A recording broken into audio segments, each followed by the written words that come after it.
Se retrouver autour des blessés et tout mettre en œuvre pour eux pourrait être le maître mot de cette 3e édition des rencontres militaires blessures et sport. Mais cette édition 2014 veut aller plus loin dans l'accompagnement des blessés de guerre. Et pour la première fois, des assises interministérielles se sont déroulées ce mardi à Bourges. Nous avons de multiples acteurs, parfois encore très cloisonnés. Et justement, le but de ces premières assises, c'est de les rassembler tous autour de la table, avec des blessés qui ont témoigné, pour pouvoir justement décloisonner et puis prendre en compte ce parcours qui est assez linéaire, mais qui doit être bien normé. Chacun doit avoir un périmètre d'action bien identifié, savoir ce que fait l'autre.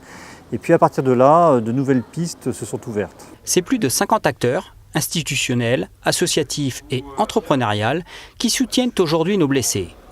Pour ces blessés de guerre, le sport comme thérapie, ça fonctionne. Il y a quelques mois, ils étaient à l'hôpital. Aujourd'hui, ils font du sport.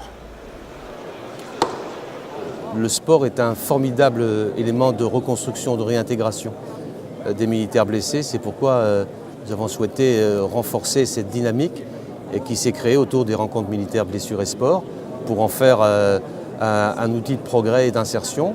Pour certains blessés, les rencontres militaires blessures et sport ont été un véritable révélateur. Via le sport, on va acquérir une certaine philosophie et on va se rendre compte qu'on peut faire des sports qu'on croyait qu'on ne pourrait plus faire en adaptant. Et cette chose-là, on peut le retransposer à tout dans la vie. Et c'est juste un déclic à avoir et ce déclic-là, c'est le sport qui me l'a donné. Le sport permet à ces blessés de guerre de se redécouvrir et de comprendre que beaucoup de choses leur sont encore possibles.